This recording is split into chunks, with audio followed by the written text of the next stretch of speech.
सरहद के उस पार अब मच गई है खलबली। जी हां, सियासत से लेकर सरहद तक खलबली ही खलबली मची हुई है। एक खबर आ रही है कि पाकिस्तान के जनरल या सेनाध्यक्ष जो हैं मुनीर साहब, वो पहुंचे हैं बॉर्डर पर, और बॉर्डर पर पाकिस्तान के सैनिकों को मनाने के लिए पहुंचे हैं, क्योंकि पाकिस्तान के सैनिक जो हैं वो लगातार एक तरफ इस्तीफा दे रहे हैं, उनका मनोबल गिरा हुआ है, ये खबरें निकलकर सामने आ रही हैं। और दूसरी तरफ पाकिस्तान के प्रधानमंत्री की मुलाकात पाकिस्तान के राष्ट्रपति यानी कि आसिफ अली जरदारी से मिलने के लिए शहबाज शरीफ पहुंचे हैं। और इसी मामले पर मेरे सहयोगी, वरिष्ठ सहयोगी मौजूद हैं। सीधे अंकुर जी के पास चलते हैं, उनसे जानकारी लेते हैं। अभी कुछ देर पहले आप और हम चर्चा कर रहे थे, आपने कहा था कि आतंकवाद को लेकर पाकिस्तान हमेशा से विक्टिम कार्ड खेलता रहा है, 9/11 और 26/11 और इन सब मामलों में। लेकिन एक बार फिर से आसिफ अली जरदारी ने कहा है, उनकी तरफ से जो खबरें आ रही हैं, उन्होंने कहा है कि पाकिस्तान जो है 20 साल से आतंकवाद से पीड़ित रहा है। देखिए, इसका पूरा मैं आपको बैकग्राउंड बताता हूँ कि ये कहाँ से बात आई कि आसिफ अली जरदारी अब पहुँचे हैं। नहीं, प्रधानमंत्री आसिफ अली जरदारी से मिलने जो अब पहुँचे, दोनों की मुलाकात हुई है। कल जो प्रेस कॉन्फ्रेंस हुई DGISPR की, जो पाकिस्तान के थे, तो उनसे ये सवाल पूछा गया, तो उनसे एक जर्नलिस्ट ने सवाल पूछा कि इस पूरे मामले में प्राइम मिनिस्टर कहाँ है। तो जैसे उन्होंने सवाल पूछा तो पहले तो उनका माइक बंद कर दिया गया। तो साइड में क्या नाम, गृह मंत्री बैठे थे, मिनिस्टर ऑफ इंटीरियर, तो उनको DGISPR ने एक पर्ची पे लिख के दिया कि बोल दो फ्रंट पे लीड कर रहे हैं। तो कुल मिला के पिछले एक हफ्ते से प्राइम मिनिस्टर शहबाज शरीफ को समझ ही नहीं आ रहा था कि एक्चुअली है क्या। पुनीत, मैं इसका बैकग्राउंड क्या है कि ये पूरा का पूरा सेना का करा धरा है। इसमें जो आसिम मुनीर है, उन्होंने खुद अपनी यूनिलेटरल डिसीजन लिया था कि मैं ये पहलगाम में अटैक करेंगे। ISI को बोला था कि आप अटैक कर दो।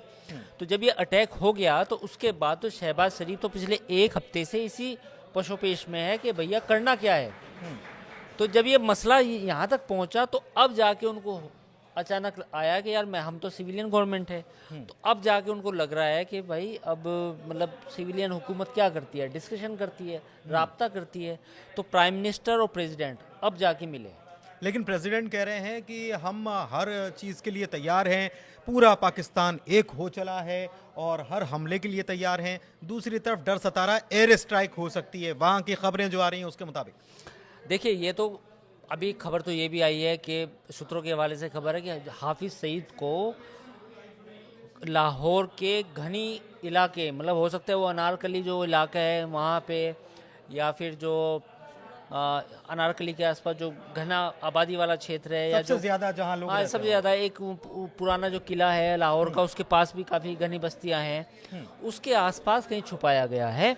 और ये बात क्यों है, क्योंकि इस बार जो मैंने दो बात कही थी कि पुराने वीडियो में कि या तो POK या बहावलपुर जो मेन रडार पे यही जगह है, जो मेरा अनुमान है, व्यक्तिगत अनुमान है।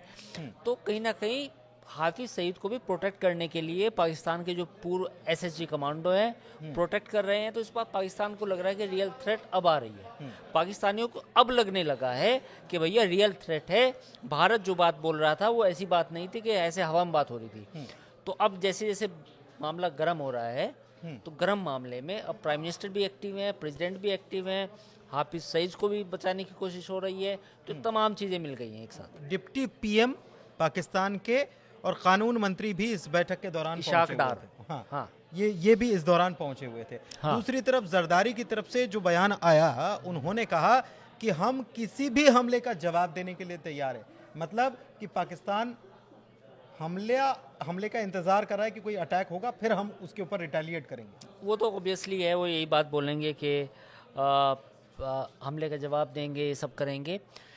मेरा इसमें पॉइंट ये है कि हमले का जवाब देगा पाकिस्तान, क्योंकि उसके पूरा जो उसका पूरा बुनियाद है वो बुनियाद इंडिया हेट्रेड पे ही है। तो जो 25 करोड़ की आवाम है पाकिस्तान की, उसको ये तो जवाब देना होगा कि देखिए हम इतना बजट लेते हैं हर साल, पाकिस्तान फ़ौज की बात मैं कर रहा हूँ, कई कंपनियां चलाते हैं, सबसे बड़ा लैंड बैंक पाकिस्तान की फ़ौज के पास है, तो उसको जवाब तो देना पड़ेगा। ऐसा नहीं हो सकता ना कि पाकिस्तान में सबसे ज़्यादा लैंड बैंक भी आपके पास हो, आप फौजी आटा, फौजी यूरिया, फौजी फर्टिलाइज़र, फौजी दूध, ये सब भी सप्लाई, ये भी बनाते हूँ। और आप फिर कहते हैं कि जी पाकिस्तान की जो दिफा है वो हमारे बस की नहीं है। ऐसा नहीं हो सकता, जवाब तो देगी। लेकिन जरदारी सवाल विक्टिम ये कार्ड है, क्यों खेल रहे हैं? फिर मैं वही वापस घूम फिर के जरदारी विक्टिम कार्ड क्यों खेल रहे हैं बार? जरदारी विक्टिम कार्ड पाकिस्तान आज से नहीं खेल रहा। पाकिस्तान लेकिन आज ये से कार्ड अभी तो निकाला है ना, अब इतने ये तो दिनों के लास्ट बाद में, अब निकाला है ये ना? लास्ट में इनके पास प्लेटिनम विक्टिम कार्ड होता है, इसको प्लेटिनम विक्टिम कार्ड बोलते हैं, लास्ट में निकालते हैं। देखो भैया, पाकिस्तान सबसे ज़्यादा पीड़ित है। इससे छोटे वाला कार्ड जो था, ये तो बड़ा कार्ड है, जरदारी ने बड़ा कार्ड दिखाया। इससे छोटे वाला कार्ड ख्वाजा आसिफ ने, जो पाकिस्तान के विदेश मंत्री हैं, उन्होंने स्काई न्यूज़ ऑस्ट्रेलिया के साथ दिखाया था कि हम भी तो पीड़ित रहे हैं, हमने जो ये सब किया है, आतंकवाद को बढ़ावा दिया है या टेररिज्म फैलाया है, ये तो हमने वेस्ट के कहने पे किया है। उन्होंने यही तो बोला था। तो उन्होंने छोटा कार्ड दिया, इन्होंने अब सबसे बड़ा लेकिन वाला कार्ड काम इस बार क्या आ जाएगा? क्योंकि इसके पहले अमेरिका ने समझाइश दे दी है कि भाई अगर किया है तो फिर झेलना पड़ेगा। देखिए, ऐसा है कि कार्ड ये काम आएगा नहीं आएगा ये तो आने वाला वक्त बताएगा, लेकिन पूरी दुनिया इनको जान चुकी है कि इनके पास जो ये लास्ट में कार्ड दिखाते हैं कि देखो जी हम भी टेररिज्म से पीड़ित हैं, ये कार्ड अब नहीं चलने वाला। दुनिया आगे बढ़ चुकी है, दुनिया पानी बहुत बह चुका है, दुनिया इनको जानती है, इनको समझती है कि ये सिर्फ अपनी जियो लोकेशन का फ़ायदा उठाते हैं। कोई पैसे दे दे, ये गोली चला देते हैं, तो इनका मकसद ये मुल्क ही ऐसे चल रहा है। ठीक है, कुल मिलाकर अपडेट्स जो थे अभी तक के, ये आपको बिल्कुल ताज़ा अपडेट हम पहुंचा रहे हैं कि पाकिस्तान के प्रधानमंत्री की राष्ट्रपति, वहाँ के राष्ट्रपति से मुलाकात होती है, राष्ट्रपति की तरफ से बयान आता है, वो कहते हैं हम हर हमले का जवाब देंगे, वो कहते हैं हम तो आतंकवाद से पीड़ित हैं, हम तो मजबूर हैं, साहब हम क्या करें, हमारे ऊपर तो खुद हमला होता है। ये सारी चीज़ें चल रही हैं, लेकिन इस बीच जो मैंने आपको बताया कि आसिम मुनीर जो हैं वो बॉर्डर पर पहुँचे हैं और अपने सैनिकों को मना रहे हैं, अपने फौज के लोगों को मना रहे हैं। ऐसी खबरें भी सामने आई हैं। फिलहाल इस चर्चा में इतना ही। धन्यवाद।